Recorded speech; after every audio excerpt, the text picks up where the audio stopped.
Hello everyone, ये video रहने वाला है बीटेक सेकेंड ईयर स्टूडेंट्स के लिए। और बीटेक के अंदर सेकेंड ईयर में एक सब्जेक्ट चलता है MEFA, managerial economics and financial accounting. उसका जो हम यूनिट 3 कवर कर रहे होंगे। इस यूनिट के अंदर हम बेसिकली दो ही चीज़ों के बारे में पढ़ेंगे, एक होगा आपका डिमांड और एक रहेगा आपका सप्लाई। जिसके अंदर ये होते क्या हैं, देन उनके टाइप्स क्या होते हैं, इनके कंपोनेंट्स क्या होते हैं, इन्हीं सारी चीज़ों के ऊपर ये यूनिट है। ऑल द यूनिट काफ़ी सिंपल है, बट क्योंकि लेंदी है, हर टॉपिक को जो है थोड़ा डीप के अंदर, थोड़ा डिटेल के अंदर पढ़ना और समझने वाली चीज़ें हैं, तो इसमें रट्टा लगाने की भी ज़रूरत नहीं है। ठीक है, एक बार अगर आप इन चीज़ों को देख लेंगे, एक बार ऊपर ऊपर से भी पढ़ लेंगे, तो आप एग्ज़ाम के अंदर ईजिली जो है लिख पाएंगे। तो मेनली हम दो टॉपिक्स के बारे में पढ़ रहे होंगे, डिमांड एंड सप्लाई। बाकी आपके सेकेंड ईयर के सिलेबस के अंदर जितना भी मेंशन है आपके सिलेबस के, उसमें इस यूनिट के अंदर जो जो टॉपिक्स, मैं वो सारे के सारे टॉपिक्स जो आपको कवर करवा दूँगी। ठीक है, तो हम स्टार्ट करते हैं सबसे पहले डिमांड के साथ में। तो डिमांड होता क्या है? तो demand refers to the quantity of goods और services that consumers are willing, ध्यान रखना एक वर्ड है willing, and able, second word है able, to purchase at various prices during a given period of time. कि एक गिवन पीरियड ऑफ टाइम, आप एक वीक का टाइम ले लो, एक मंथ का टाइम ले लो, एक ईयर का टाइम ले लो, एक क्वार्टर का टाइम ले लो, आप कोई सा भी एक टाइम ले लो। उस particular given period of time के अंदर जिस भी पर्टिकुलर प्राइस के ऊपर कोई चीज़ मिल रही है, कोई गुड्स और कोई सर्विसेज जो है मिल रहे हैं, अब उस प्राइस के ऊपर जो कंज्यूमर है, जो पर्सन है, जो चीज़ों को ख़रीदना चाहता है, वो पहली चीज़ तो कि उस चीज़ को ख़रीदने के लिए विलिंग है, यानी उसकी इच्छा है उसे ख़रीदने की, एंड सेकंड चीज़ की एबल भी है वो उसे परचेज़ करने के लिए, यानी उसके पास उतने पैसे भी हैं जो उसे ख़रीद पाए। ये एग्जाम्पल के तौर पर समझते हैं कि कोई एक पर्सन है और वो जो है आईफोन ख़रीदना चाहता है। ठीक है, तो उसकी विलिंगनेस तो है, वो चाहता तो है कि वो आईफोन ख़रीदे, बट वो इस चीज़ के एबल ही नहीं है, भाई उसके पास इतने पैसे ही नहीं है, तो उसे हम डिमांड की कैटेगरी में नहीं लेकर आएंगे, क्योंकि वो सिर्फ उसकी इच्छा है, वो उसके एबल नहीं है, उसके अंदर वो कैपेबिलिटी नहीं है कि वो उसे खरीद पाए, तो वो डिमांड की कैटेगरी में नहीं आएगा। डिमांड की कैटेगरी में दो कंडीशन जब फुलफिल हो रही होगी तब आएगा। कौन सी दो कंडीशन? कि भाई वो विलिंग भी है और वो एबल भी है। फॉर एग्जाम्पल, आप कोई चीज़ खरीदना चाहते हो, आप सब्जी खरीदना चाहते हो, ठीक है, और 50 रुपये के अंदर सब्जी आ जाएगी, तो आप विलिंग भी है कि आपको सब्जी खरीदनी है और आपके पास 50 रुपये भी है, यानी आप खरीद भी सकते हैं, तो वो चीज़ किसके अंदर आएगी? वो डिमांड के अंदर आएगी। I hope you got the point. अब आता है law of demand.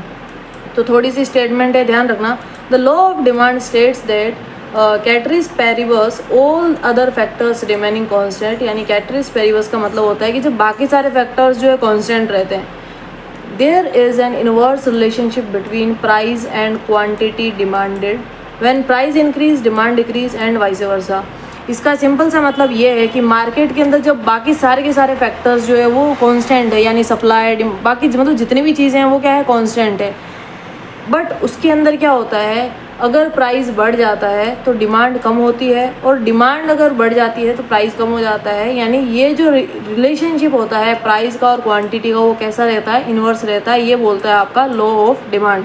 I hope आपको समझ आया होगा कि जब प्राइस इंक्रीज़ होता है तो डिमांड डिक्रीज़ हो जाती है। एक एग्जाम्पल के साथ में समझते हैं कि मार्केट के अंदर कोई एक चीज़ थी, क्वांटिटी थी, और उसके रुपए 100 थे, तब उस पर्टिकुलर क्वांटिटी, आप उस क्वांटिटी को कोई एक एक्स क्वांटिटी मान सकते हो, उसकी डिमांड थी 10, मतलब 10 लोग जो उसके लिए डिमांड कर रहे थे। जब उसकी प्राइस घटी 20 रुपये से और उसके प्राइस हो गए अब 80, तो उसकी क्वांटिटी डबल हो गई, उसकी क्वांटिटी हो गई 20। जब और प्राइस 20 कम हुए 60, तो उसकी क्वांटिटी और बढ़ गई, वो हो गई 30। यानी डिमांड करने वाले लोगों की संख्या बढ़ती जा रही है जैसे जैसे प्राइस क्या हो रहे हैं? कम हो रहे हैं। अब देखो 100 से प्राइस पूरा आ गया 40, और अब जो डिमांड करने वाले लोग हैं वो 10 से बढ़कर कितने हो गए? 40 हो गए। तो यहाँ पर आप देखोगे ये जो ग्राफ है आपको प्राइस का पैमाना दिखा रहा है, और इधर जो आपको क्वांटिटी कितनी डिमांड की जा रही है उसके बारे में बता रहा है। तो देखो जब प्राइस कितना था? 100 था, तो यहाँ पर जब प्राइस था तो इसकी जो क्वांटिटी डिमांड करने वाले लोगों की संख्या कितनी थी? 100 थी, तो यहाँ हम 20 बताया, तो यहाँ से 100 होगा, तो ये यहाँ का 100 और इस 100 को हम जब मिलाएं तो यहाँ पर एक पॉइंट बन रहा होगा। इसके बाद में जब लोगों को जो प्राइस जो है 80 आ गया, तो लोग कितने हो गए खरीदने के या डिमांड करने वाले? 20 हो गए, तो 20 हो गए लोग, जब प्राइस हो गया 80, तो दूसरा पॉइंट यहाँ कहीं मिल रहा है। इस तरह से जब आप ग्राफ को ड्रॉ करोगे तो मतलब ये डाउनवर्ड स्लोपिंग ग्राफ आ रहा होगा। तो कैसा रिप्रेजेंटेशन कैसा होता है आपके लॉ ऑफ डिमांड के ग्राफ का? तो ये जो रिप्रेजेंट करता है डाउनवर्ड स्लोपिंग कर्व को रिप्रेजेंट करता है। कुछ इस तरह से आप कोई दूसरा एग्जाम्पल लेना चाहो या फिर इसी एग्जाम्पल के द्वारा एक्सप्लेन करना चाहो एग्जाम के अंदर, तो ध्यान रहे कि आप इस तरह से एक टेबल बना के आओ, देन उसको जो है ग्राफ के अंदर रिप्रेजेंट करके आओ, वो किस तरह का स्लोप बन रहा है वो वहाँ पर मेंशन करके आओ, इंप्रेशन अच्छा पड़ता है। ठीक है, तो कर्व को आप इस तरह से लिख कर आ सकते हो, y = -mx + c। It means कि ये डाउनवर्ड स्लोपिंग कर्व है। नेक्स्ट आ जाता है आपके पास में डिटर्मिनेंट्स ऑफ डिमांड। अब देखो डिटर्मिनेंट्स ऑफ डिमांड क्या हो गए कि कौन कौन से फैक्टर्स है जिनके ऊपर डिमांड जो है डिपेंड कर रही है। तो फैक्टर्स ऑफ डिमांड पूछा जा सकता है, डिटर्मिनेंट्स ऑफ डिमांड पूछा जा सकता है। तो किन किन चीजों के ऊपर डिमांड डिपेंड करती है? तो पहली चीज प्राइस ऑफ द प्रोडक्ट और गुड। ऑब्वियसली सबसे पहले ही हमें कोई चीज खरीदनी होती है, खरीदने से पहले हम यही पूछते हैं भाई कितने का मिल रहा है ना। तो प्राइस सबसे इंपॉर्टेंट है, सबसे मेन फैक्टर जो है वो यही है कि प्राइस उस प्रोडक्ट की, उस गुड की, उस पर्टिकुलर टाइम के ऊपर क्या है जब उसकी डिमांड है ना।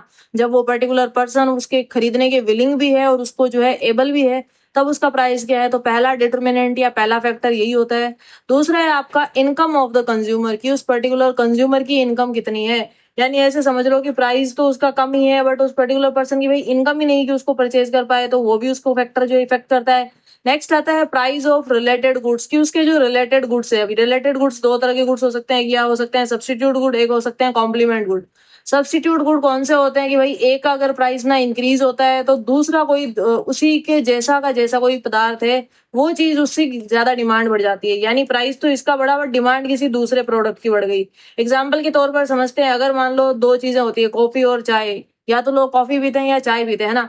जब कॉफी की प्राइस बढ़ जाती है तो लोग स्विच कर लेते हैं किसके ऊपर, चाय के ऊपर, चाय की डिमांड बढ़ जाती है। या फिर वाइसे वर्सा की अगर चाय की जो है प्राइस बढ़ जाएगी तो लोग कॉफी की डिमांड ज्यादा बढ़ा देंगे। तो ऐसे गुड्स को तो बोलते हैं सब्स्टिट्यूट गुड, की एक गुड की अगर प्राइस बढ़ जाती है, इंक्रीज हो जाती है, तो जो दूसरा गुड्स है उसकी डिमांड इंक्रीज हो जाती है। दूसरे आते हैं आपके कॉम्प्लीमेंट गुड। अब कॉम्प्लीमेंट गुड्स कौन से गुड्स होते हैं कि भाई एक चीज की अगर ना प्राइस बढ़ गई ना तो दूसरे की डिमांड कम हो जाएगी, यानी इसका एकदम उल्टा वो रहता है। अब कॉम्प्लीमेंट गुड्स के अंदर ऐसे आते हैं कि भाई ऐसे समझ लो आपके पैर की दोनों मतलब दो पैरों के अंदर आप चप्पल पहनते हो, तो एक जोड़ी चप्पल पहनते हो यार, एक अगर ये आपको नहीं मिल रही तो आप दूसरी वाली नहीं पहन रहे होगे ना। मतलब एक का एक हिस्सा खो गया, दूसरी नहीं पहनोगे ना, तो वो हो गया आपका टाइप ऑफ कॉम्प्लीमेंट, कि दोनों चीजें यूज हो रही है तो साथ में यूज हो रही है वरना वो यूज नहीं हो रही है। ऐसे समझो कि पेट्रोल का प्राइस बढ़ जाएगा अगर बहुत ज्यादा, तो कारों का एक एक उसमें जो है डिमांड अगर देखेंगे कंपैरिजन में, इन कंपैरिजन तो कम हो जाएगी। क्यों हो जाएगी? ईवी व्हीकल्स की डिमांड ज्यादा बढ़ जाएगी, क्योंकि यार कार के अंदर क्या चाहिए होगा, पेट्रोल चाहिए होगा, तो वो क्योंकि उसका प्राइस बढ़ गया तो कार की डिमांड कम हो जाएगी। यानी एक क्वांटिटी की, एक गुड्स की जो है अगर प्राइस बढ़ जाती है तो दूसरे गुड की डिमांड कम होना, ये आपके कॉम्प्लीमेंट्स गुड्स की कैटेगरी में आता है। तो ये भी आपको डिमांड को अफेक्ट करने वाला एक डिटर्मिनेंट होता है, एक फैक्टर होता है ना। नेक्स्ट आता है टेस्ट एंड प्रेफरेंसेस, कि भाई कौन सा ट्रेंड चल रहा है, कौन सा सीजन चल रहा है, उस हिसाब से भी डिमांड के ऊपर फर्क पड़ता है। ट्रेंड और सीजन की अगर बात करें तो देखो गर्मियों का मौसम होता है तो क्या कोई वो क्या बोलते हैं ऐसे आइसक्रीम की वो जो है ज्यादा बढ़ जाती है ना। और वहीं पर सर्दियों का होता है तो आइसक्रीम की डिमांड उतनी नहीं रहती है। तो सीजन के ऊपर डिपेंड करता है कि डिमांड किसकी बढ़ रही होगी किसकी नहीं। पॉपुलेशन के ऊपर डिमांड कर रहा है, मार्केट तो बहुत बड़ी है बट वहां पर रहने के लिए लोग ही नहीं है, वहां पे उस मार्केट में कोई आ रहे जाने वाले लोग ही नहीं, तो वहां पर तो किसी पर्टिकुलर चीज की डिमांड बढ़ नहीं रही होगी। पॉपुलेशन के ऊपर डिपेंड पड़ता है और इसके अलावा एक्सपेक्टेशंस के ऊपर डिपेंड करता है। तो ये कुछ फैक्टर्स होते हैं आपके डिमांड्स के जिन्हें आप डिटर्मिनेंट्स ऑफ डिमांड बोल सकते हैं। डिमांड फंक्शन, हालांकि आगे हम जो है डिटेल के अंदर डिमांड फंक्शन जो है डिस्कस कर रहे होंगे, फिलहाल के लिए आप इतना देख लो। डिमांड फंक्शन को आप क्यू ऑफ डी यानी कि कोई पर्टिकुलर फैक्टर जिसके ऊपर जिसकी डिमांड है तो इसका फंक्शन क्या होगा, P Y P S P C. अब जरूरी नहीं है आपको हर जगह पर एग्जैक्ट यही वेरिएबल्स लिखे हुए मिले। इन जनरल जो है ये आपके इस डिमांड फंक्शन के अंदर आते हैं, जहां पर पी स्टैंड करता है प्राइस के लिए, वाई बता रहा होता है इनकम, पी एस का मतलब होता है सब्स्टिट्यूट गुड की क्या प्राइस है, पी सी का मतलब होता है कि भाई जो कॉम्प्लीमेंट्री गुड्स है उनकी क्या प्राइस है, और टी यहाँ पर टेस्ट और प्रेफरेंसेस के बारे में है जो कि मैंने आपको बताई दी डिटर्मिनेंट्स के अंदर। यानी जो डिटर्मिनेंट्स होते हैं, जो आपके फैक्टर्स अफेक्टिंग डिमांड होते हैं, वही आपके डिमांड फंक्शन की कैटेगरी में आते हैं। ठीक है, अब हमने डिमांड के बारे में देख लिया। नेक्स्ट जो हम सप्लाई के बारे में देख लें, तो थ्योरी ऑफ सप्लाई या लॉ ऑफ सप्लाई देखने से पहले कि भाई सप्लाई होता क्या है ये आना चाहिए, है ना। तो अब सप्लाई क्या होता है? Supply refers to the quantity of commodity and goods that producer sellers are willing to sell और able to offer for sale at various price during a given period of time. अब देखो demand वाले के अंदर क्या था, वहां भी दोनों चीजें थी, वहां भी विलिंगनेस थी और वहां भी एबल थी। वहां पर किस चीज की विलिंगनेस थी और किस चीज की एबिलिटी का देख रहे थे, परचेजिंग का देख रहे थे। और यहाँ पर किस चीज का देख रहे हैं, सेलिंग का देख रहे हैं, ऑफर दूसरे को किस प्राइस के ऊपर वो सेल कर पा रहा है। तो सप्लाई किस चीज का रेफर हुआ, क्वांटिटी ऑफ कमोडिटी या फिर गुड्स, ये जो होती है, जो क्या होती है, कोई एक प्रोड्यूसर या फिर कोई एक सेलर विलिंग होता है पहली बात तो सेल करने के लिए, और वो एबल भी होता है कि हाँ भाई वो जो ऑफर कर पाएगा वेरियस प्राइसेस के ऊपर गिवन पीरियड ऑफ टाइम के अंदर। इस तरह से समझो कि कोई एक जो है पेंटिंग करता है ना, और वो पेंटिंग उसने बना ली, ठीक है। अब वो उसे बेच तो सकता है कि भाई वो मान लो उसे 10,000 की पेंटिंग जो है बेच दे 10K की, बट वो विलिंग ही नहीं है, उसकी इच्छा ही नहीं है उस पेंटिंग को बेचने की। तो क्या वो सप्लाई की कैटेगरी में आएगी? ये पर्टिकुलर जो आर्ट है उसकी, ये पर्टिकुलर जो उसने ड्राइंग बना रखी है, क्या ये सप्लाई की कैटेगरी में आएगी? नहीं आएगी। ये कब आएगी? जब उसकी विलिंग भी होगी, यानी वो चाहेगा भी कि वो बेचे और वो ऑफर भी कर पाए किसी को एक particular given period of time के ऊपर, अलग अलग प्राइसेस अलग अलग उनके लिए, तो वो आपका सप्लाई की कैटेगरी में आता है। आई होप आपको चीजें समझ में आ रही है। अब लॉ ऑफ सप्लाई क्या होता है? ठीक आपका डिमांड का उल्टा होता है। डिमांड के अंदर क्या रह रहा था कि भाई जब प्राइस इंक्रीज हो रही है तो डिमांड डिक्रीज हो जा रही है, या फिर अगर प्राइस कम हो रही है तो डिमांड बढ़ जा रही है ना। अब यहाँ पर प्राइस बढ़ता है तो सप्लाई भी बढ़ जाएगी, और प्राइस कम होगा तो सप्लाई भी कम हो जाएगी। ऑब्वियसली हर कोई यही चाहेगा ना कि भाई मेरा बेनिफिट हो। अगर मान लो कोई चीज है 10 रुपए के अंदर आपसे 10 लोग खरीद रहे हैं, और आपको बोले कि अगर तुम 20 रुपए कर दोगे तो तुमसे 50 लोग खरीदोगे, तो तुम क्यों नहीं बढ़ाओगे भाई? 20 रुपए तुम्हारा बेनिफिट हो रहा है ना। तो सप्लाई करने वाला पर्सन क्या देखता है कि भाई जितनी ज्यादा प्राइस बढ़ेगी उसकी उतनी ज्यादा सप्लाई हो, उतनी ज्यादा चीजें बिके, ताकि उसको क्या हो, बेनिफिट हो, है ना।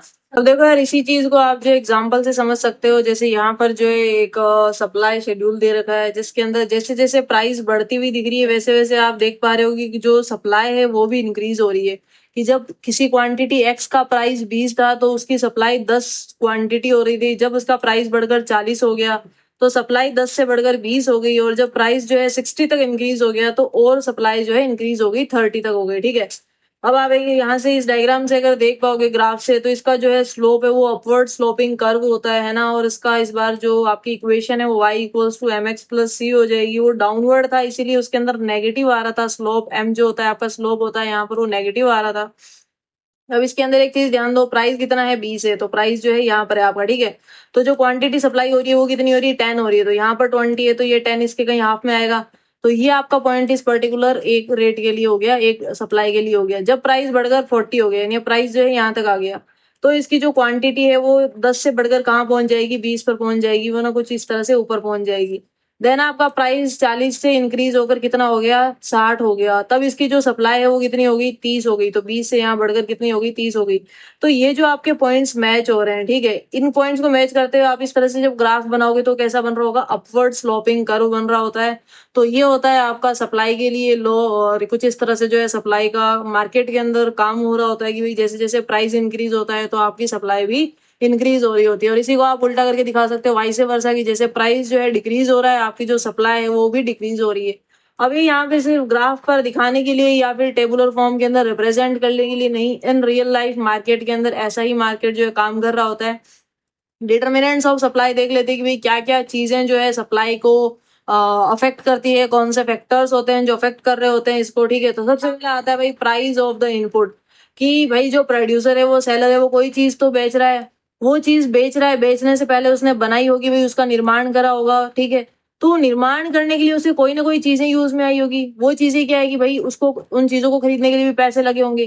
तो जो प्राइस है प्रोडक्शन का, जो कॉस्ट है प्रोडक्शन की, वो कितनी लगी होगी, किसके ऊपर डिपेंड कर रही होती है भाई? कि उसका रॉ मटेरियल है वो उसको कितने का पड़ा, देन उसके बाद में उसको मैन्युफैक्चरिंग का क्या प्रोसेस रहा, उसमें कितना उसका अमाउंट बढ़ा, मशीनरीज थी तो उसका क्या रहा, उसका अगर लेबर्स थे तो उनको कितना रेंट वगैरह, वो सॉरी वेजेस वगैरह देना पड़ा। तो ये सारी की सारी जो चीजें होती है वो अफेक्ट करती है प्रोडक्शन किसी भी क्वांटिटी का, ठीक है। और फिर इन सारी इफेक्ट करने के बाद में जो प्रोडक्शन की प्राइस आती है, जो फाइनल कॉस्ट आती है, जो मार्केट के अंदर बिक्री होती है, उनके ऊपर डिपेंड करता है कि भाई सप्लाई कितनी हो रही होगी। तो price of input, I hope आपको समझ आया होगा, ये एक डिटर्मिनेंट होता है, फैक्टर होता है जो सप्लाई को अफेक्ट करता है। नेक्स्ट आता है आपका टेक्नोलॉजी है। टेक्नोलॉजी के अंदर अब क्या आती है कि भाई आपने कौन से उसका यूज करा है, आपने लेबर्स का यूज करा है या फिर आपने मशीनरीज का यूज करा है, उसके ऊपर डिपेंड करता है। वो भी आपको सप्लाई के ऊपर वो करती है। फॉर एग्जाम्पल कोई एक फैक्ट्री है जिसके अंदर 10 लेबर्स काम कर रहे हैं, और एक फैक्ट्री है जहां पर 10 मशीन काम करती है, ठीक है। अब जहां पर मशीनरीज काम कर रही है ऑब्वियसली वो ज्यादा जो है क्वांटिटीज को प्रोड्यूस कर पाएगी, ज्यादा क्वांटिटीज वहां पर बन रही होगी, वहीं पर जो लेबर है वहां पर कम बन रही होगी, अगर इन दोनों का आपस में कंपैरिजन देखे तो, ठीक है। तो टेक्नोलॉजी के ऊपर भी डिपेंड कर रहा होता है सप्लाई, ठीक है। इसके अलावा गवर्नमेंट की पॉलिसीज की, भाई कौन से प्रोडक्ट की जो है गवर्नमेंट कितनी सहूलियत दे रही है बेचने के लिए, कितना उनके ऊपर कॉस्ट वगैरह जो जीएसटी वगैरह है वो लग रहा होता है।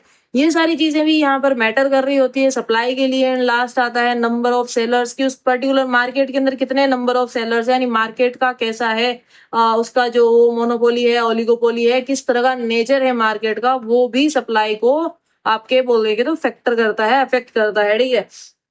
तो ये कुछ फैक्टर्स अफेक्टिंग सप्लाई हो गए। अब एक कॉन्सेप्ट आता है मार्केट इक्विलिब्रियम का। तो इक्विलिब्रियम क्या होता है? इक्वल जो चीजें होती है, जहां पर इक्वलिटी एग्जिस्ट कर रही होती है, LHS RHS बराबर होता है। तो मार्केट के कॉन्सेप्ट के अंदर क्या होगा इक्विलिब्रियम? तो equilibrium occurs at the price where the quantity demanded equals to the quantity supplied. यानी द क्वांटिटी ऑफ गुड्स और सर्विसेज जिनकी डिमांड हो रही है, अगर उतने ही क्वांटिटी ऑफ गुड्स और सर्विसेज है कि सप्लाई हो रहे हैं, उस पर्टिकुलर पॉइंट को मार्केट के अंदर क्या बोला जाता है? मार्केट इक्विलिब्रियम बोला जाता है। यानी यहाँ पर कोई प्रेशर नहीं होता है कि भाई प्राइस चेंज होगा, एकदम क्लियर मार्केट होता है। ऐसा समझो कि प्राइस जब 50 था तो कितनी क्वांटिटी की डिमांड हो रही थी? 100 की डिमांड हो रही थी, और जो सप्लाई हो रही थी वो कितनी हो रही थी? 500 हो रही थी। यानी यहाँ पर जो डिमांड हो रही है वो कम हो रही है और सप्लाई कितनी हो रही है? ज्यादा हो रही है। कहाँ पर? 50 रुपए। जब उस पर्टिकुलर कोई मान लो क्वांटिटी एक्स है, उसका जब 50 रुपए प्राइस है, ठीक है। अब इसी एक्स का प्राइस कितना हो गया? 30 रुपए हो गया। तो आप देख पाओगे मार्केट के अंदर जो क्वांटिटी डिमांड हो रही है वो कितनी हो रही है? 300 यूनिट्स की हो रही है, और जो सप्लाई हो रही है वो भी कितनी हो रही है? 300 यूनिट्स की हो रही है। तो यहाँ पर जितनी क्वांटिटी उतनी ही क्या हो रही है? सप्लाई हो रही है। नेक्स्ट अपन आते हैं, जब प्राइस उस क्वांटिटी एक्स का, उस पर्टिकुलर प्रोडक्ट गुड्स या सर्विसेज एक्स का कितना हो गया? 10 रुपीज हो गया। तो यहाँ पर अब डिमांड आप देख पा रहे हो 500 यूनिट्स हो गई, और जो सप्लाई है वो कितनी हो गई? 100 यूनिट्स हो गई। यानी इस बार जो है डिमांड क्या है? ज्यादा है सप्लाई से। तो ये कुछ मार्केट की कंडीशंस होती है। फिलहाल हम बात कर रहे हैं इक्विलिब्रियम की, जो कि जब आपका जब आपका डिमांड और जो सप्लाई होता है वो जब बराबर होता है, तब वो क्या होता है? मार्केट इक्विलिब्रियम की कंडीशन होती है। लेकिन तब क्या होगा? जब जो है आपकी सप्लाई ज्यादा होती है। तो जब सप्लाई ज्यादा होती है, उस कंडीशन को बोलते हैं हम सरप्लस की कंडीशन रहना, ठीक है। तो ऐसी स्थिति के अंदर क्या होता है? प्राइस गिरने के चांसेस होते हैं कि भाई आपने सप्लाई तो बहुत ज्यादा कर दी, बट मार्केट में उतनी डिमांड ही नहीं है। तो अल्टरनेटिवली आप उस चीज को बेचने के लिए, उस क्योंकि अब सप्लाई तो कर दी है, आपका सामान तो बन गया है ना, तो खराब होने से अच्छा है कि आप उसके प्राइस कम करके, दाम करके कम करके उसे जो बाजार में बेचना चाहोगे, तो इसके प्राइस क्या होंगे? कम होंगे। किस कंडीशन के अंदर? जब मार्केट सरप्लस की कंडीशन में है।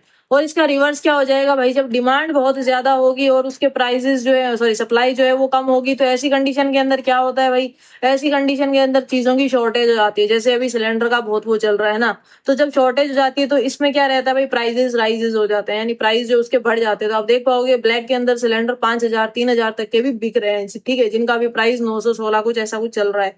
तो ये चीजें होती है मार्केट के अंदर की भाई, जब सप्लाई ज्यादा हो जाती है तो सरप्लस की कंडीशन बोलते हैं, और ऐसी स्थिति के अंदर प्राइस फॉल होता है। और जब आपकी सप्लाई कम होती है और डिमांड बहुत ज्यादा होती है, तो वो शॉर्टेज की कंडीशन होती है मार्केट के अंदर, और ऐसी कंडीशन के अंदर प्राइस बहुत ज्यादा बढ़ जाते हैं। और इक्विलिब्रियम की कंडीशन जब सप्लाई और डिमांड आपकी बराबर होती है। तो आई होप आपको ये जो कॉन्सेप्ट है वो क्लियर हुआ होगा कि क्या ये इक्विलिब्रियम है, क्या डिसइक्विलिब्रियम है। भाई जो मार्केट सरप्लस है और जो शॉर्टेज है वो डिसइक्विलिब्रियम ही तो होंगे, ठीक है। अब नेक्स्ट अपन देख लेते हैं टाइप्स ऑफ डिमांड। आपको आपको क्या बोलते हैं? डिमांड समझ आ गया, इसकी जो है लो समझ आ गया, आपको सप्लाई समझ आ गई, आपको सप्लाई का लो समझ आ गया। नेक्स्ट हम देख लेते हैं डिमांड के टाइप्स की, कौन कौन से टाइप्स की जो है डिमांड होती है, ठीक है। तो अब इसके अंदर थोड़ी सी थ्योरी जैसे लिख रखी है, इसको आप थोड़ा सा देख लेना। अब टाइप्स ऑफ डिमांड की बात करें तो सबसे पहले आती है आपके पास में इंडिविजुअल एंड मार्केट डिमांड। अब इंडिविजुअल एंड मार्केट डिमांड में वन बाय वन देख लेते हैं। इंडिविजुअल डिमांड क्या होती है? Demand of a single customer for a product or the quantity of a product an individual customer is willing to buy at a specific price। नाम से ही पता चल रहा है इंडिविजुअल डिमांड, यानी एक पर्टिकुलर बंदे की, एक पर्टिकुलर पर्सन की डिमांड है ना, कि भाई वो एक पर्टिकुलर पर्सन जो इंडिविजुअल कंज्यूमर है वो विलिंग और एबल है क्या उस स्पेसिफिक प्राइस के ऊपर उस चीज को, उस प्रोडक्ट को, उस चीज को खरीदने के लिए, उस क्वांटिटी को खरीदने के लिए, वो आपकी इंडिविजुअल डिमांड होगी। फॉर एग्जाम्पल कोई एक पर्सन एक्स है ना, और वो किसी क्वांटिटी किसी प्रोडक्ट वाई को परचेज कर रहा है। तो जब उसका 10 रुपीज था, तो वो इंडिविजुअल कितने टाइम्स उसको खरीद पा रहा था? 5 टाइम्स। जब 20 हो गया तो वो 3 टाइम्स कर दिया उसने, यानी वो चीज को 3 ही बार खरीद रहा है। फॉर एग्जाम्पल कोई एक स्टूडेंट है और वो जो है 2 नोटबुक एक मंथ के अंदर परचेज करता है, कुछ इस तरह का आप एग्जाम्पल ले सकते हो कि भाई जब 10 रुपए की है तो वो स्टूडेंट 5 कॉपियां खरीद रहा है, ठीक है। और जब 20 रुपए की हो गई एक कॉपी, तो वो 3 कॉपी खरीदनी शुरू कर दी। उसने बोला यार दो तो मैं ऐसा मैनेज कर लूंगा, इस तरह से। तो ये होता है जब एक इंडिविजुअल की हम डिमांड के ऊपर फोकस करते हैं, तो वो होती है आपकी इंडिविजुअल ग्राफ। इसको भी ठीक ठीक इस तरह से आप ग्राफिकल और ये टेबुलर फॉर्म और ग्राफ की फॉर्म में रिप्रेजेंट करके ला सकते हो। ये भी आपका डाउनवर्ड स्लोपिंग होता है। देखो डिमांड आपकी कोई सी भी, हर डिमांड आपकी डाउनवर्ड स्लोपिंग ही रहती है, और सप्लाई आपकी कोई सी भी टाइप आप पढ़ रहे होंगे, हर बार आपकी वो अपवर्ड स्लोपिंग ही रहेगी। तो ये चीज आपने ध्यान रखनी है। नेक्स्ट आती है भाई अब मार्केट डिमांड। अब जैसे ये इंडिविजुअल एक बंदा कर रहा है, ये स्टूडेंट है, कोई दूसरा होगा वो एम्प्लॉय होगा, कोई तीसरा होगा जो हाउसवाइफ होगी, कोई चौथा पर्सन होगा जो मतलब अलग अलग होगी। जब इन सारे इंडिविजुअल पर्सन की हम डिमांड्स को क्या कर देते हैं? कलेक्ट कर देते हैं। जब इन सारों को हम कंबाइन कर देते हैं, तो उस डिमांड को क्या बोला जाता है भाई, आपकी मार्केट डिमांड बोला जाता है। तो the sum of all total individual demand all the sum total of all individual demands of all consumers in the market, market के अंदर जितने भी कंज्यूमर्स हैं उनकी जितनी भी इंडिविजुअल डिमांड्स है, अगर उनको सबको टोटल कर लिया जाता है तो उसे क्या बोला जाता है भाई, मार्केट डिमांड बोला जाता है। जैसे कि कोई ये पर प्राइस 10 है और फिर प्राइस 20 हो गए, तो इस प्राइसेस के ऊपर ये कोई पर्टिकुलर पर्सन ए था जो इंडिविजुअल था, उसका ये नेचर था भाई, ये डिमांड कर रहा था। बी जो है 10 रुपए के ऊपर 7 क्वांटिटी डिमांड कर रहा था और 20 पर 4 करने लग गया, और कोई दूसरा पर्टिकुलर तीसरा पर, ये फिर इन दोनों को ऐड कर देते हैं। ऐसे ही अगर हम सी की यहाँ पर रख लेते हैं, मान लो कि वो जो है 10 रुपए था, तो वो 8 चीजें खरीद रहा था और फिर उसने जो है 5 चीजें खरीदनी चालू कर दी जब 20 हो गए। इन सबको जब ऐड कर देते हैं तो वो अपनी क्या हो जाती है, मार्केट डिमांड हो जाती है। अब इसके हमारा आप इंडिविजुअल के लिए क्या कर रहे होते हो, एक अलग अलग जो है ग्राफ बना रहे होते हो। जितने भी ग्राफ होते हैं आपके कैसे होंगे, आपके डाउनवर्ड स्लोपिंग होंगे। किस चीज के केस में, डिमांड के केस में। आई होप आपको चीजें क्लियर हो रही है, समझ में आ रहा है कि कैसे ग्राफ बन रहे हैं, टाइप्स ऑफ जो है डिमांड्स कौन कौन सी है। नेक्स्ट आपकी टाइप ऑफ जो डिमांड्स आती है वो आती है ऑटोनोमस एंड डिराइव्ड डिमांड। हम देख लेते हैं सबसे पहले ऑटोनोमस डिमांड। तो ऑटोनोमस डिमांड का एक दूसरा नाम होता है जिसे बोलते हैं डायरेक्ट डिमांड। अब ऑटोनोमस डिमांड या डायरेक्ट डिमांड किसे कहते हैं, the demand for goods and services that arises directly from consumers desire to satisfy a want, this include final consumer goods. यानी ये वो डिमांड होती है जो कंज्यूमर डायरेक्ट करता है, और किस चीज के लिए करता है, अपनी डिजायर को, अपनी इच्छा को सेटिस्फाई करने के लिए करता है। उस डिमांड को क्या बोलते हैं, डायरेक्ट डिमांड बोलते हैं। जैसे रोटी कपड़ा मकान डायरेक्ट डिमांड होती है, अपनी इच्छा को, अपनी जो डिजायर उसको सेटिस्फाई करने के लिए इनकी डिमांड की जाती है ना। नेक्स्ट आता है आपकी डिराइव्ड डिमांड, इसको हम इनडायरेक्ट डिमांड भी बोलते हैं। अब ये वो डिमांड होती है जो अराइज होती है because of demand for another product, किसी दूसरे प्रोडक्ट की वजह से। जब इसकी डिमांड हो, कोई मान लो कोई एक्स प्रोडक्ट है और इसकी डिमांड बढ़ रही है किसी वाई की वजह से, वाई की वजह से जब डिमांड बढ़ रही है एक्स की, तो यहाँ पर एक्स की जो डिमांड है वो कैसी है, डिराइव्ड डिमांड है, यानी इनडायरेक्ट डिमांड है। एग्जाम्पल के थ्रू समझते हैं कि the demand for brick cement and bricks is derived from the demand for housing. यानी जब घर ज्यादा बन रहे होंगे और इसकी जब ज्यादा डिमांड होगी तो ऑब्वियसली सीमेंट और ईंटों की जो है डिमांड मार्केट के अंदर बढ़ जाएगी, क्योंकि घर किससे बन रहे हैं, इन्हीं चीजों से तो बन रहे हैं। तो घर बनने की वजह से जब इनकी डिमांड क्या हो रही है, इंक्रीज हो रही है या फिर डिक्रीज हो रही है, जो भी हो रही है, इंक्रीज डिक्रीज मैटर नहीं कर रहा। तो जब इनकी डिमांड के अंदर चेंज आता है किसी एक एक्स जगह वजह की वजह से, तो उसे हम बोलते हैं डिराइव्ड डिमांड या फिर इनडायरेक्ट डिमांड। आई होप आपको चीज समझ आई होगी। इसके बाद में एक और आता है आपका जॉइंट डिमांड, जिसका दूसरा नाम होता है कॉम्प्लीमेंट्री डिमांड। यार आपको नाम पता होना चाहिए कि डिराइव्ड को जो है आपके इनडायरेक्ट डिमांड बोलते हैं, डायरेक्ट डिमांड आपके इसको ऑटोनोमस को बोलते हैं, और जॉइंट डिमांड को कॉम्प्लीमेंट्री डिमांड भी बोला जाता है, क्योंकि किसी भी नाम से जो है आपको एग्जाम के अंदर पूछा जा सकता है ना। तो अब देखो, जो कॉम्प्लीमेंट्री डिमांड है या जॉइंट डिमांड है क्या होती है, तो this occurs when two or more goods are demanded together to satisfy a single want. यानी खुद की एक इच्छा को पूर्ण करने के लिए, खुद की एक इच्छा को सेटिस्फाई करने के लिए, खुद की एक वांट को सेटिस्फाई करने के लिए, जब दो या फिर दो से ज्यादा गुड्स को एक साथ यानी टुगेदर डिमांड किया जाता है, एक साथ डिमांड किया जाता है, ऐसी डिमांड को बोला जाता है जॉइंट या फिर कॉम्प्लीमेंट्री। तो ऑब्वियसली इसके अंदर वही गुड्स आ रहे होंगे जो कॉम्प्लीमेंट्स गुड्स की कैटेगरी में आते हैं। जैसे देखो, अगर प्रिंटर की डिमांड बढ़ रही है तो ऑब्वियसली जो इंक के कार्ट्रिज होंगे जो उसके अंदर यूज हो रहे हैं उनकी डिमांड भी बढ़ेगी। अगर मोबाइल फोन्स की डिमांड बढ़ रही है, इट मीन्स कि उसके अंदर जो सिम यूज कर रहे हैं लोग, उसकी भी डिमांड बढ़ रही होगी। यानी जब एक की डिमांड बढ़ती है तो लोग साथ में दूसरों की दूसरी चीज को भी खरीदते हैं, यानी ये कॉम्प्लीमेंट्री गुड्स की कैटेगरी में आ गए। तो कॉम्प्लीमेंट्री गुड्स की जब डिमांड बढ़ती है तो उन्हें हम बोलते हैं ज्वाइंट डिमांड या फिर कॉम्प्लीमेंट्री डिमांड।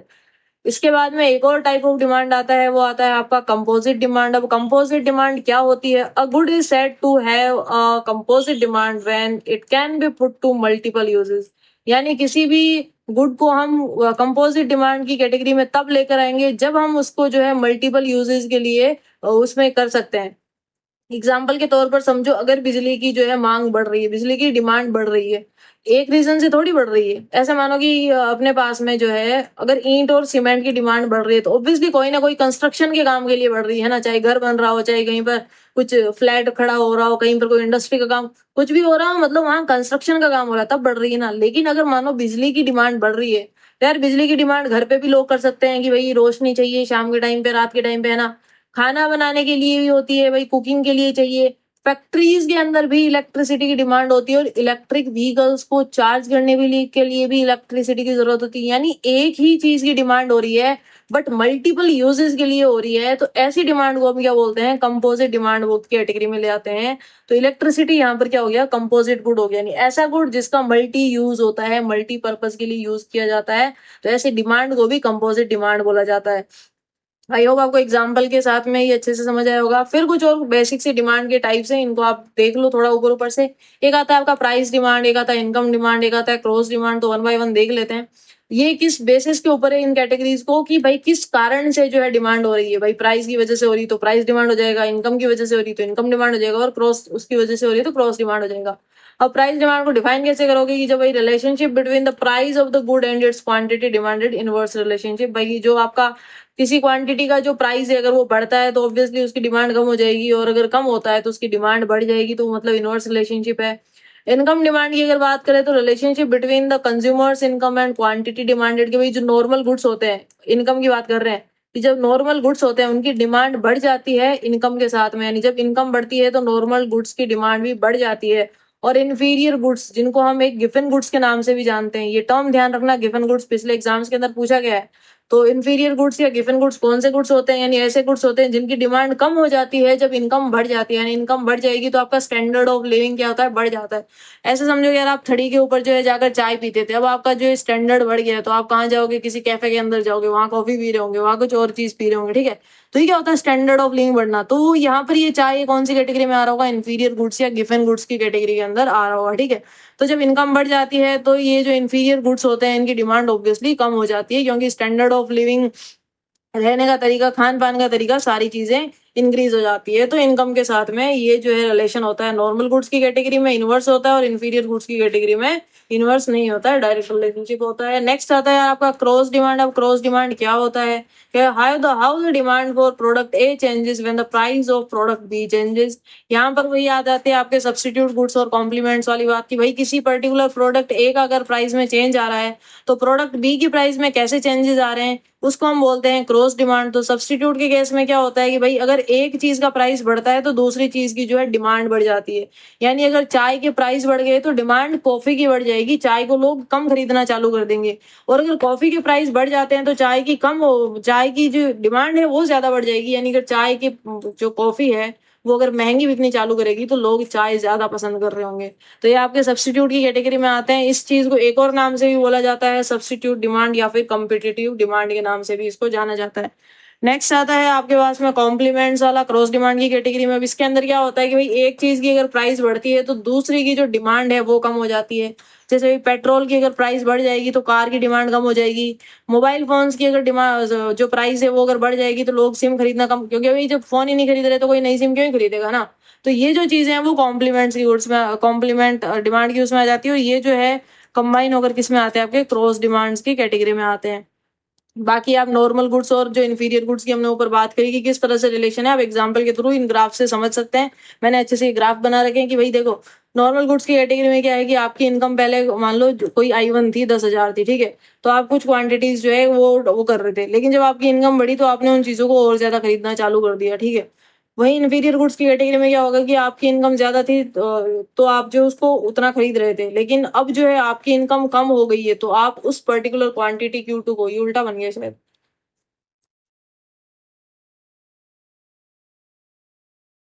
हाँ, यहाँ पर देखो, जब डिमांड डिक्रीज हो रही है तो इनकम जो है, इनकम इंक्रीज हो रही है तो डिमांड क्या हो जा रही है, डिक्रीज हो जा रही है। तो ये कुछ इस तरह से बनेगा कि जब इनकम इंक्रीज हो रही है तो डिमांड डिक्रीज हो जा रही है। ये एरो थोड़ा उस गलत डायरेक्शन में बनेगा। ये आपके इंफीरियर गुड्स के केस में हो गया। ऐसे ही आप नॉर्मल गुड्स का और इंफीरियर गुड्स का देख सकते हो। ये किसके कंडीशन के अंदर था, जब नॉर्मल है और उसके बाद में जब प्राइसेस के अंदर चेंज आता है या क्वांटिटी के अंदर चेंज आता है, तो वो चीज आप ऊपर से जो है यहाँ से चेक करके कि भाई किस तरह से रिलेशन हो रहा है, एक अपनी खुद की क्वांटिटी लेके कि जब प्राइस 10,000 है और क्वांटिटी आप कभी 10 खरीद रहे थे, या फिर आपकी इनकम 1 लाख हो गई है, फिर आप कितनी खरीद रहे हो, उस हिसाब से आप ग्राफ बनाओगे तो इजीली समझ आ जाएगा। नेक्स्ट और डिमांड की टाइप्स की कैटेगरी में आ जाता है भाई आपका short run and long run demand. तो देखो, short run and long run long run demand के अंदर पहले SRD देख लेते हैं, शॉर्ट रन डिमांड देख लेते हैं। तो ये होता है immediate reaction to the price changes और इनकम चेंजेस, की भाई इमीडिएट रिएक्शन होता है जब भी कोई प्राइस चेंज होता है, इनकम चेंज होती है। Consumers may not have to time to adjust their habits, यानी कंज्यूमर्स के पास में हो सकता है उतना टाइम ना हो कि वो अपनी हैबिट्स को चेंज कर पाए और उससे जो है तुरंत वो हो पाए।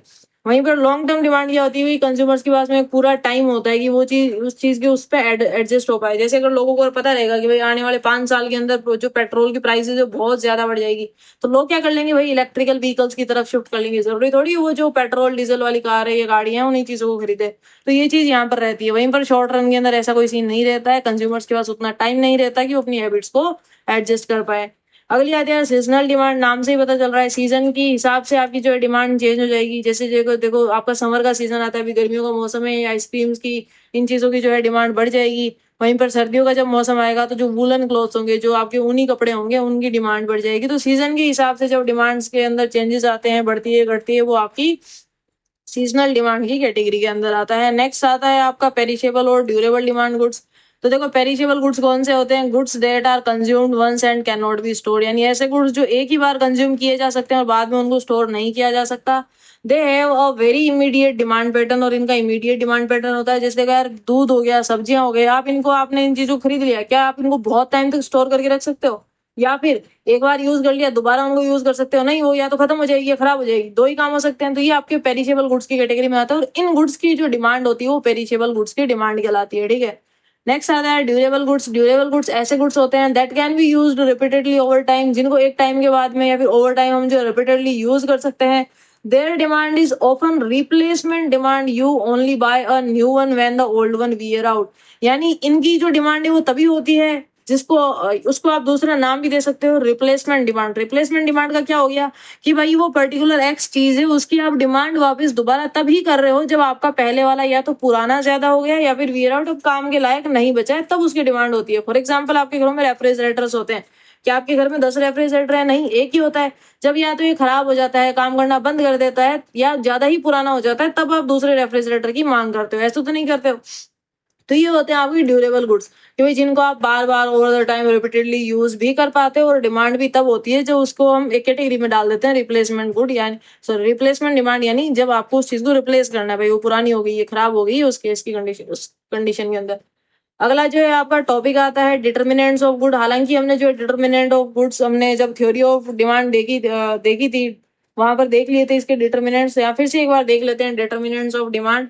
तो ये आपका डिमांड फंक्शन हो गया, वहां पर कुछ 5-6 वेरिएबल्स लिखे हुए थे, यहाँ थोड़े से और एडवांस के अंदर लिखे हुए हैं। आपको बुक्स के अंदर अलग अलग वेरिएबल्स दिखेंगे, एट द एंड जो उनका मीनिंग रहेगा ना वो यही रह रहा होगा कि इन्हीं फैक्टर्स की वजह से वो जो है चीज अफेक्ट हो रही है। तो ये डिमांड फंक्शन है, इसको हम आगे थोड़ा डिटेल के अंदर पढ़ेंगे। फिलहाल के लिए हम जो है डिटर्मिनेंट्स देख लेते हैं। सबसे पहले आ गया आपका यार प्राइस ऑफ द कमोडिटी, जिसको हम पी से डिनोट करते हैं डिमांड फंक्शन के अंदर।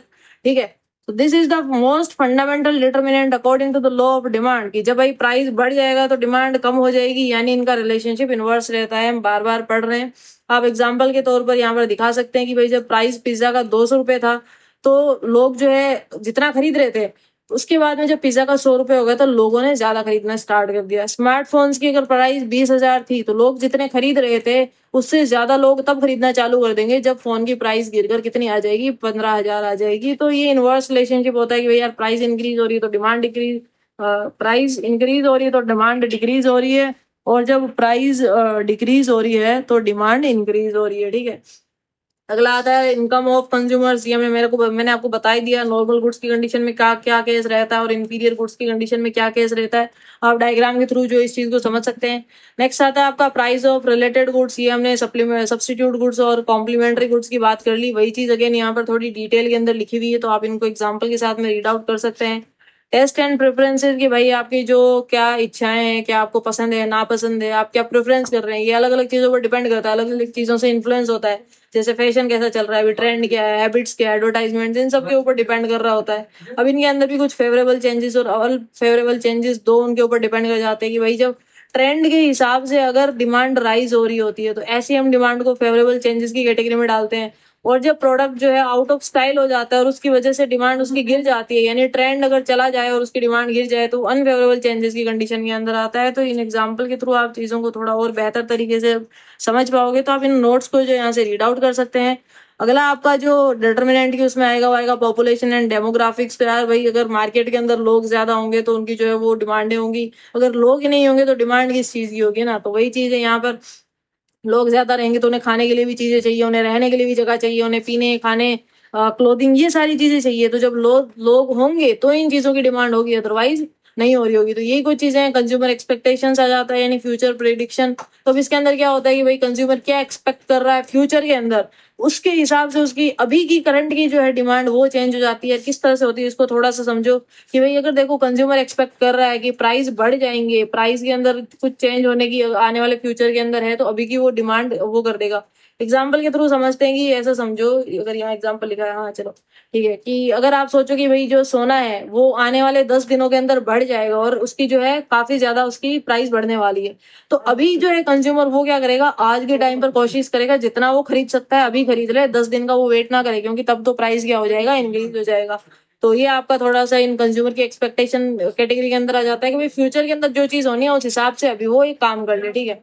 गवर्नमेंट पॉलिसीज भी इसका एक फैक्टर होती है, वही टैक्स और सब्सिडीज जो है अफेक्ट करती है डिमांड को। मान लो अगर जीएसटी बढ़ जाता है तो मतलब प्रोडक्ट्स महंगे हो जाएंगे, चीजें महंगी हो जाएगी, तो ऑब्वियसली डिमांड कम हो जाएगी। और सब्सिडीज जब दे दी जाएगी, जैसे ईवी के ऊपर दे रही है अभी गवर्नमेंट, सोलर जो पैनल्स लगा रहे हैं अपने घरों के मकानों के ऊपर, उनके ऊपर अभी सब्सिडीज प्रोवाइड करवा रही है, तो उनकी भी खूब डिमांड है। हर दूसरा बंदा जो है सोलर पैनल्स और ईवीज ये परचेज करने में लगा हुआ है, घरों में लगाने में लगा हुआ है।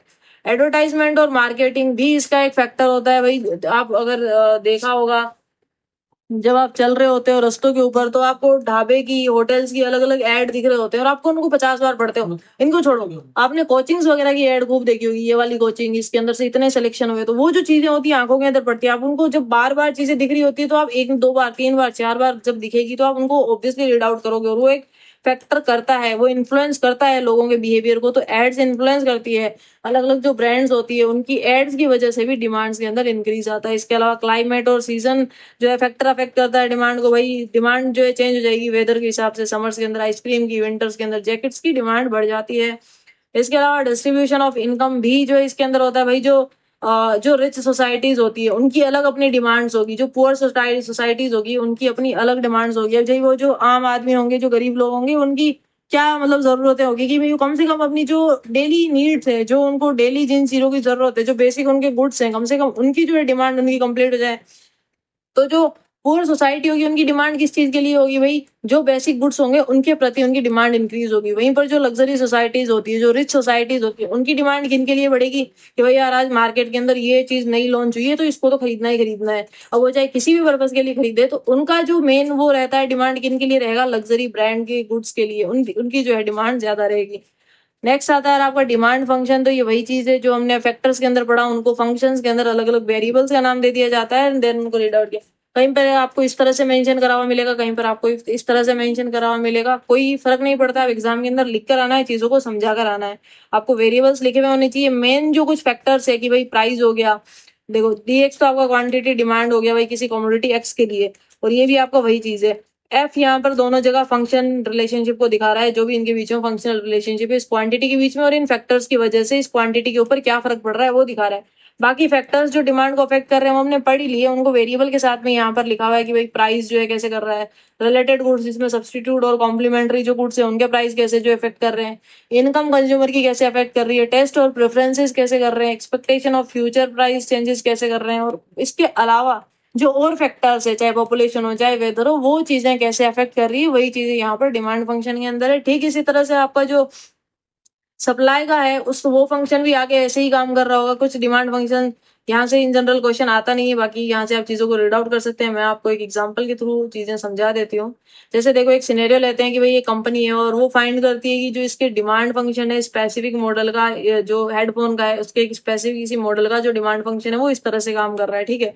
तो पहला केस हम लेते हैं कि जब उस पर्टिकुलर चीज की जो प्राइस है वो कितनी है, 40 है। तो जो आपकी उसकी क्वांटिटी और डिमांड की है उसके ऊपर क्या फर्क पड़ रहा होगा वो चेक कर रहे होंगे, एंड देन उसके हम प्राइस को इंक्रीज करके देखेंगे, तब देखेंगे क्या फर्क पड़ रहा है। तो ये उसका कुछ इस फंक्शन में काम कर रहा है, कौन, एक स्पेसिफिक मॉडल हेडफोन का, ठीक है, उसकी डिमांड इस फंक्शन पे काम कर रही है। तो हम देख लेते हैं कि जो पहले उसकी प्राइस 40 थी, तो हम इस पी के अंदर 40 वैल्यू पुट करते हैं, 5 × 40 यहाँ पर आपका 200 हो जाएगा, और ये 500 यहाँ पर था पहले से। 500 - 200 यानी अभी क्वांटिटी कितनी डिमांड में है वो है 300 यूनिट्स। यानी जब आपके उस हेडफोन के उस स्पेसिफिक मॉडल का कितना प्राइस है 40 और उस टाइम पर कितनी आपकी डिमांड हो रही है 300 यूनिट्स की हो रही है, ठीक है। दूसरा केस लेते हैं जब प्राइस इंक्रीज हो जाता है और वो प्राइस हो जाता है 60, तो हम देख पा रहे हैं 540 था, यहाँ पर 560 है, 5 इंटू 60 करेंगे तो 5 6 30 होता है, 300 हो गया। अब 500 माइनस 300 करेंगे तो अब कितनी क्वांटिटी डिमांड हो रही है, 200 डिमांड हो रही है। यानी जब प्राइस 30 से लेके 40 तक बढ़ गया, इंक्रीज हो गया, तो डिमांड यहाँ पर देखो 300 से 200 डिक्रीज हो गई। तो यही तो आपका होता है डिमांड फंक्शन, और इसी चीज को यहाँ पर लिख रखा है, ठीक है। और यहाँ पर डिमांड फंक्शन इंपॉर्टेंट क्यों होता है, सेल्स की फोरकास्टिंग करने के लिए होता है, प्राइस पॉलिसी के लिए होता है, मार्केट एनालिसिस के लिए होता है, इन चीजों के लिए आपका डिमांड फंक्शन जरूरी होता है। क्योंकि सेल्स फोरकास्टिंग के अंदर कैसे कि भाई अभी भाई क्या वो चल रहा है, उस हिसाब से मैनेजर प्रिडिक्ट कर रहा होगा कि फ्यूचर के अंदर कौन सी चीजों का वॉल्यूम जो है सेल्स है वो बढ़ जाएगी, या फिर किनका में प्राइस कम करना है, किनका ज्यादा करना है, वो यहाँ से डिसाइड कर पाएगा। प्राइस पॉलिसी वो तय कर पाएगा कि भाई कौन लोग जो है कहाँ तक खरीदने के एबल है, कहाँ तक खरीदने के विलिंग भी है और एबल भी है, उस हिसाब से अपनी ऑडियंस टारगेट करेगा और उस हिसाब से जो चीजें डिसाइड कर रहा होगा, प्राइस डिसाइड कर रहा होगा। मार्केट एनालिसिस की it helps in understanding which factor या income versus price is more powerful in affecting the product success.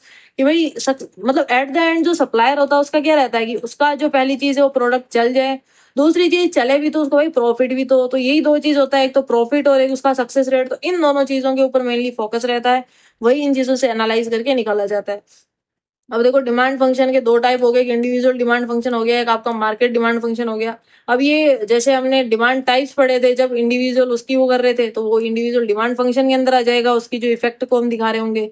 और जब हम बहुत सारे इंडिविजुअल्स की डिमांड्स को कलेक्ट करके और उनका टोटल नंबर ऑफ जो भी लोग हैं उनका जो टोटल नंबर ऑफ क्वांटिटी के प्रति जो डिमांड का उनका जैसा भी नेचर है, उसको जब हम डिमांड फंक्शन के थ्रू सॉल्व कर रहे होंगे तो वो आपका मार्केट डिमांड फंक्शन कहलाएगा। तो ये बेसिक सी चीज है, उसके अंदर हम सारी क्वांटिटीज को ऐड कर देते हैं।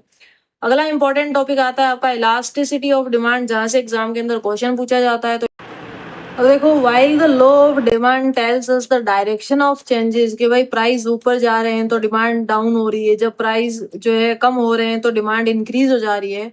तो यहाँ पर आपको इलास्टिसिटी ऑफ डिमांड ये बताता है कि भाई कितनी कम हो रही है, कैसे कम हो रही है, वो प्रोसेस बता रहा है। यानी हमने अभी ऊपर देखा था कि जितनी अगर सप्लाई हो रही है उतनी ही डिमांड है, तो वो इक्विलिब्रियम की कंडीशन हो रही है। बट वो इक्विलिब्रियम आया कैसे, कैसे कैसे प्राइसेस इंक्रीज हुए, कैसे कैसे डिमांड डिक्रीज हुई, कैसे सप्लाई और जो है आपका डिमांड बराबर आया, वो वहां पर प्रोसेस नहीं बताया जा रहा है जो यहाँ पर पता चल रहा है। तो इसको आप डिफाइन कुछ इस तरह से कर सकते हैं कि elasticity of demand measures how much quantity demanded changes when there is change in price और अदर फैक्टर्स। तो इलास्टिसिटी ऑफ डिमांड आपको ये बता रहा है कि भाई कितनी क्वांटिटी डिमांड के अंदर चेंज हुआ, कब, जब आपकी प्राइस में या फिर किसी और फैक्टर में जो उस डिमांड को अफेक्ट कर रहा है उसमें चेंज हुआ। तो इन चीजों का जब मेजरमेंट बताता है वो कौन बताता है, आपका इलास्टिसिटी ऑफ डिमांड बताता है, जिसमें एक आपका कॉन्सेप्ट आता है पीईडी का, प्राइस इलास्टिसिटी ऑफ डिमांड, जिसे आप ईपी से भी डिनोट करते हैं, कहीं पर आपको पीईडी लिखा हुआ मिल रहा होगा। अब ये क्या होता है, this is the most common form, it measures how much the quantity demanded changes in response to the change in price of the same commodity. यानी ये मेनली आपको ये बताता है, क्योंकि हम बात कर रहे हैं इलास्टिसिटी की, जो सिर्फ प्राइस के चेंज होने पर आपकी डिमांड की चेंज क्वांटिटी को नहीं बताता, ये बाकी फैक्टर्स को भी देखता है। लेकिन जब हम सिर्फ प्राइस के एस्पेक्ट में देख रहे हैं कि जब प्राइस में चेंज हुआ है तो डिमांड क्वांटिटी कितने कितने, उस क्वांटिटी की डिमांड में क्या चेंज हुआ है, वो होता है आपका प्राइस इलास्टिसिटी ऑफ डिमांड। यानी जब प्राइस के एस्पेक्ट में देखा जाता है तो इसका फॉर्मूला कुछ इस तरह से होता है, percentage change in quantity demanded upon percentage change in price. यानी कितना परसेंटेज चेंज हुआ है क्वांटिटी की जो डिमांड है उसमें, अपॉन के अंदर आता है कितना परसेंटेज चेंज हुआ है प्राइस है उसके अंदर। ध्यान रखना एग्जैक्ट वैल्यू नहीं है कितना चेंज हुआ है, परसेंटेज वैल्यू उसकी कि कितना परसेंटेज वैल्यू चेंज हुआ है, ठीक है। कहीं कहीं पर आपको कुछ इस तरह से लिखा हुआ मिल रहा होगा, EP equals to delta Q upon delta P, यानी percentage change in quantity demanded upon percentage change in price. Multiply के अंदर पी और क्यू होगा, जो पी आपका ओरिजिनल प्राइस दिखा रहा होगा, क्यू आपको ओरिजिनल क्वांटिटी दिखा रहा होगा, ठीक है। तो ये चीज है। अगर देखो डिमांड की जो आपकी बहुत ज्यादा चेंज हो रही है, इट मीन्स कि उसका नेचर कैसा है, इलास्टिक है। और अगर डिमांड के अंदर चेंजेस लिटिल हो रहे हैं, कम हो रहे हैं, तो वहां पर उसका नेचर कैसा होता है, इनलास्टिक होता है। अभी इसको मैं आपको जो ग्राफ के द्वारा चीजों को समझाऊंगी तो वहां थोड़ा और डिटेल के अंदर समझ में आएगा। अभी चीजों को बस ध्यान से सुनते हुए चलो, है ना। अगला आता है आपका types of price elasticity of demand. हमने यहाँ पर देखा कि जो प्राइस इलास्टिसिटी ऑफ डिमांड है कि भाई प्राइस की चेंज होने की वजह से कि भाई प्राइस में चेंज होने की वजह से उसकी डिमांड के अंदर क्या जो है चेंजेस आ रहे हैं। ठीक है, तो इसके अंदर देखो 5 अलग अलग केसेस हैं इलास्टिसिटी के, वो समझने रहेंगे आपको। सबसे पहले आता है आपका perfect elasticity elastic demand, next आता है आपका परफेक्टली इनइलास्टिक डिमांड। और इनके ये जो कुछ 5 आपके ग्राफ बन रहे होंगे, परफेक्टली इनइलास्टिक के, यूनिटरी इलास्टिक के, इलास्टिक के, और आपका परफेक्टली इलास्टिक डिमांड के। तो कॉन्सेप्ट के साथ में जो ये चीजों को समझाने का ट्राई करती हूँ। देखो सबसे पहले आता है आपके पास में परफेक्टली इलास्टिक डिमांड।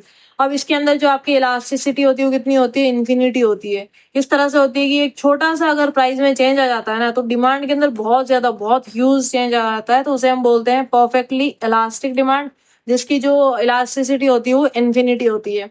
अब इसको ध्यान से समझो। इसका ये किसका एग्जांपल है perfectly elastic demand, perfect competition का है। ये आप आई थिंक आपके 5th यूनिट के अंदर है। अलग अलग मार्केट की आप नेचर पढ़ रहे होंगे, ओलिगोपोली मार्केट, आपका मोनोपोली मार्केट है, कौन सा मार्केट है, तो वहां आपको ये चीज और अच्छे से समझ आएगी। तो परफेक्ट कंपटीशन जो इसका एग्जाम्पल है, थ्योरेटिकल केस की अगर बात करें तो, इन प्रैक्टिकल नहीं।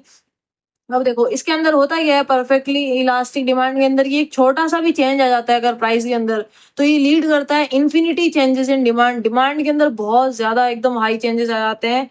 तो इसका जो डिमांड कर्व बनता है वो एक हॉरिजॉन्टल स्ट्रेट लाइन बनता है जो एक्स एक्सिस के पैरेलल होता है।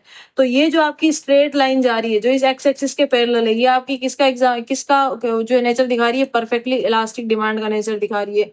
फिर आपकी आती है परफेक्ट इन इलास्टिक, जो आपकी इस वर्टिकल लाइन के, जो आपका प्राइस का नेचर है, प्राइस की लाइन है जो आपका वाई एक्सिस है, इसके जो पैरेलल जा रही है, ये आपकी होती है परफेक्टली इलास्टिक है।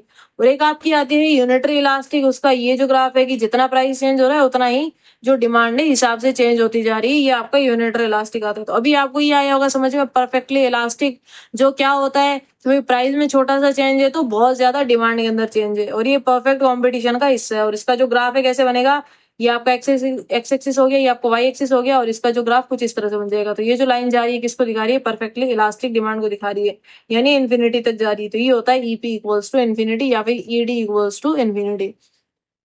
अब देखो अगला आपके पास में आता है परफेक्टली इन इलास्टिक डिमांड। अब परफेक्टली इन इलास्टिक डिमांड के अंदर आपकी जो इलास्टिसिटी होती है वो कितनी होती है, 0 होती है। और इसका ग्राफ कैसा होता है, इसका ग्राफ होता है वाई एक्सिस के पैरेलल के अंदर, यानी ये वाई एक्सिस है, इसके पैरेलल में इस तरह से ग्राफ जाता है, तो इसकी हम बोलते हैं ईडी, जो इलास्टिसिटी है वो 0 है।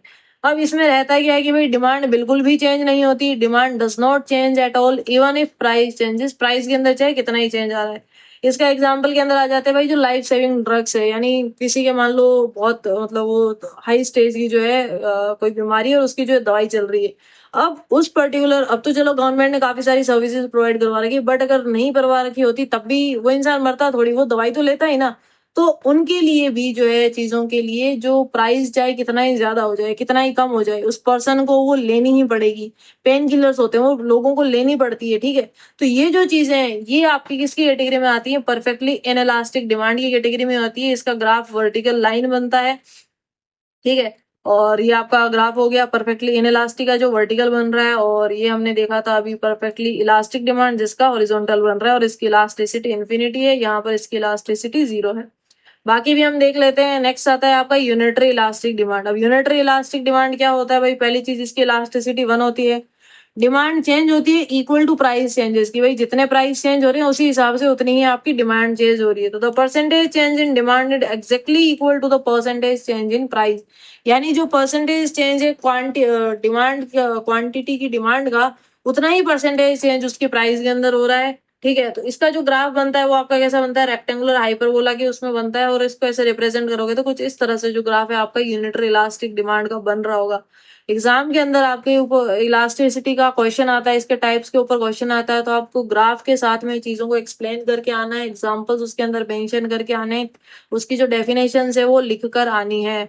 अगला आता है आपका रिलेटिवली इलास्टिक डिमांड। अब रिलेटिवली इलास्टिक डिमांड की जो इलास्टिसिटी होती है वो 1 से ज्यादा होती है, यानी डिमांड जो चेंज होती है प्राइस से ज्यादा चेंज होती है, यानी जितने प्राइस चेंज हुए उससे ज्यादा आपकी डिमांड चेंज होती है, तो वो कंडीशन आपकी रिलेटिवली इलास्टिक डिमांड की केस में आती है। और यहाँ पर इसकी इलास्टिसिटी 1 से ज्यादा रहती है। इसको आप डिफाइन कैसे करोगे कि भाई the percentage change in demand is greater than the percentage change in price, कि डिमांड का परसेंटेज चेंज आपका प्राइस की परसेंटेज चेंज से ज्यादा होता है। एग्जांपल की बात करें तो जो लग्जरी गुड्स होते हैं जैसे एसीज हो गई या स्मार्टफोन हो गई, अगर एक छोटा सा फेस्टिवल आता है और उसके ऊपर अगर डिस्काउंट होते हैं तो बहुत ज्यादा सेल होती है। यानी आप देखोगे दिवाली फेस्टिवल आता है, ब्लैक फ्राइडे आता है, ऐसी जो चीजें आती है यहाँ पर, यानी ऐसी लग्जरी गुड्स की जो है क्या होती है, सेल लगती है, और सेल लगने पर डिमांड खूब होती है, लोग खूब परचेज करते हैं, तो वो आपकी क्या होती है कि भाई थोड़ा सा ही प्राइस में चेंज कराया, यानी उतनी कुछ खास प्राइस गिराई नहीं होती उन्होंने, बट फिर भी डिमांड क्या होती है, काफी बढ़ जाती है, तो आपका रिलेटिव इलास्टिक डिमांड की कैटेगरी में आता है। और आपका रिलेटिवली इलास्टिक का आपका ग्राफ कैसा बन रहा होगा, यहाँ पर आपको दिख रहा होगा कि 5 प्राइस इलास्टिसिटी में यहाँ पर एक छोटा सा ग्राफ देख लो कि प्राइस थोड़ी सी ही डिक्रीज हुई है, बट क्वांटिटी जो यहाँ पर Q1 थी इंक्रीज होकर देखो कितनी दूर चली गई, यानी उसकी क्वांटिटी के अंदर कितनी ज्यादा डिमांड, मतलब डिमांड कितनी बढ़ गई वो चीज देखो। तो कुछ इस तरह का ग्राफ है जो आपका किसका बनता है, प्राइस इलास्टिसिटी ऑफ डिमांड का बन रहा होता है। नेक्स्ट आता है आपका रिलेटिवली इनइलास्टिक डिमांड। अब इस केस के अंदर क्या होता है कि भाई जो आपकी डिमांड है ना वो कम रह जाती है प्राइस से, तो इसकी इलास्टिसिटी लेस देन 1 होती है, यानी जो परसेंटेज चेंज इन डिमांड होता है वो लेस देन होता है परसेंटेज चेंज इन प्राइस के। जैसे ऐसे एग्जांपल के तौर पे समझो कि नेसेसिटीज होती है, जैसे चावल है ना, आपका गेहूं है, आपका फ्यूल है। अब इनके अंदर अगर प्राइस चेंज हो जाता है तो लोग क्या करेंगे भाई, उसका कंजप्शन कम कर देंगे, कोई दूसरी चीज वहां पर खाना। एग्जाम्पल के तौर पर समझो आपका गेहूं है मार्केट में और बाजरा है ना, अभी इनकी प्राइस दोनों की ठीक चल रही है, और क्या हुआ कि अचानक से किसी एक चीज का, मान लो बाजरी का जो है आपका प्राइस बढ़ा दिया, तो लोग क्या करेंगे, बाजरी कंज्यूम करना कम कर देंगे, या फिर ट्राई करेंगे कि वो स्विच कर ले गेहूं की तरफ और उसको खरीदना चालू कर देंगे, तो इसे बोलते हैं रिलेटिवली इनइलास्टिक डिमांड। यानी कि जो आपकी प्राइस है उसके अंदर ज्यादा चेंज आ जाता है, बट डिमांड के अंदर वो जो है चेंज रहता है वो कम रहता है, परसेंटेज चेंज। तो ये आपको आई होप कॉन्सेप्ट समझ आए होंगे, इनके ग्राफ्स यहाँ पर जो है मेंशन कर रखे हैं, ठीक है। इसके बाद में आपके पास में अगला टॉपिक आता है कुछ और टाइप्स ऑफ इलास्टिसिटी की, भाई इनकम इलास्टिसिटी ऑफ डिमांड की, जब इनकम की वजह से डिमांड के अंदर चेंज आ रहा है वो इनकम इलास्टिसिटी ऑफ डिमांड आ गई। क्रॉस इलास्टिसिटी ऑफ डिमांड, अब देखो जो जो टाइप्स थे उनके बेसिस के ऊपर इलास्टिसिटी, हमने ये सारे के सारे टाइप्स ऑफ इलास्टिसिटी देख रखे थे ना, सॉरी टाइप्स ऑफ डिमांड हमने देखे थे, जिसमें क्रॉस डिमांड, प्राइस डिमांड, यानी जब किस कोज की वजह से डिमांड फर्क हो रही है, डिमांड में इफेक्ट आ रहा है, उस कोज का वो टाइप बना दिया। उसी हिसाब से भाई किस जो जो डिमांड के टाइप्स थे उनके बेसिस के ऊपर इनकी इलास्टिसिटीज भी बढ़ रहे हैं। तो क्रॉस इलास्टिसिटी यानी जो सब्स्टिट्यूट गुड्स और कॉम्प्लीमेंट्स वाला केस यहाँ पर आ जाएगा, उनकी वजह से जो इलास्टिसिटी है वो यहाँ पर आ जाएगी। अब देखो डिटर्मिनेंट्स ऑफ इलास्टिसिटी, या फिर why is some demand elastic और सम नॉट, कि भाई क्या क्या फैक्टर्स है जो इलास्टिसिटी को अफेक्ट कर रहे हैं। तो देखो अवेलेबिलिटी ऑफ सब्स्टिट्यूट्स, यानी जो चीजें डिमांड को अफेक्ट कर रही है वही यहाँ पर इनकी इलास्टिसिटी को अफेक्ट कर रही है। कमोडिटी का नेचर कैसा है, वो लग्जरी है या नेसेसिटी की केस के अंदर आती है। प्रॉपर जो आपका इनकम है वो स्पेंड करने का प्रोपोर्शन कितना है, कि कितना परसेंटेज जो है किस पर्टिकुलर फील्ड के ऊपर, किस पर्टिकुलर चीज के ऊपर जो है वो किया जा रहा है, खर्च किया जा रहा है। टाइम पीरियड इसका एक फैक्टर आ जाता है। इसके अलावा मेथड्स ऑफ मेजरिंग इलास्टिसिटी देखे तो देखो परसेंटेज चेंज का मेथड होता है जो हम स्टार्टिंग से पढ़ रहे हैं, percentage change in quantity upon percentage change in price. वहीं पर इस मेथड को जो पॉइंट इलास्टिसिटी मेथड बोलते हैं, जो स्टार्टिंग में मैंने दो फॉर्मूले बताए थे, एक ये लिखा हुआ था और एक लिखा हुआ था, जहां पर पी आपका ओरिजिनल प्राइस होता है, क्यू आपकी ओरिजिनल क्वांटिटी होती है। तो जब आपको पॉइंट इलास्टिक मेथड बोले तब ओरिजिनल प्राइस और ओरिजिनल क्वांटिटी को भी साथ में मल्टीप्लाई करके लिखना, और अगर नहीं बोले सिर्फ परसेंटेज मेथड या फिर कुछ भी मेंशन नहीं करना हो तो आपको डायरेक्टली इसी से सॉल्व कर देना है। एक आपका होता है आर्क इलास्टिक मेथड। अब आर्क इलास्टिक मेथड के अंदर क्या होता है कि भाई जब लार्ज चेंजेस होते हैं प्राइस के अंदर, कि भाई पहले कितना था बाद में, तो P1 P2 और Q1 Q2 एक पीरियड ऑफ पॉइंट के ऊपर उस प्राइस पर कितनी क्वांटिटी डिमांड की जा रही थी, दूसरे पर्टिकुलर पॉइंट ऑफ टाइम पर उस प्राइस में कितनी क्वांटिटी डिमांड की जा रही है, वो जो चीजें लिखी जाती है वो आर्क इलास्टिक मेथड के अंदर आता है। देखो तीनों से आइडियली आंसर जो है सेम ही आता है, बस तरीके अलग अलग है आंसर निकालने के। फैक्टर्स अफेक्टिंग आपके इलास्टिक ऑफ मेथड अगला टॉपिक आ जाता है, इसी इलास्टिसिटी टॉपिक का ही पॉइंट है। तो यही आ जाएगी भाई कि नेचर कैसा है गुड का, भाई वो नेसेसिटीज की कैटेगरी में आता है, लग्जरी की गुड्स में उसमें आता है। नेसेसिटी में आएगा तो यार उसका नेचर इनइलास्टिक रहेगा, और लग्जरी की उसमें आएगा तो इलास्टिक रहेगा। अवेलेबिलिटी ऑफ आपके जो सब्स्टिट्यूट गुड्स रहते हैं उनकी, तो अगर जितने ज्यादा सब्स्टिट्यूट होंगे उतनी ज्यादा नेचर इलास्टिक होगा। टाइम पीरियड की बात करें तो शॉर्ट रन वाला इन इलास्टिक की कैटेगरी में आता है, लॉन्ग रन वाला इलास्टिक की कैटेगरी में आता है। हैबिट्स की बात करें तो कोई एडिक्टिव गुड्स हैं तो वो इन इलास्टिक की कैटेगरी में आएंगे, जैसे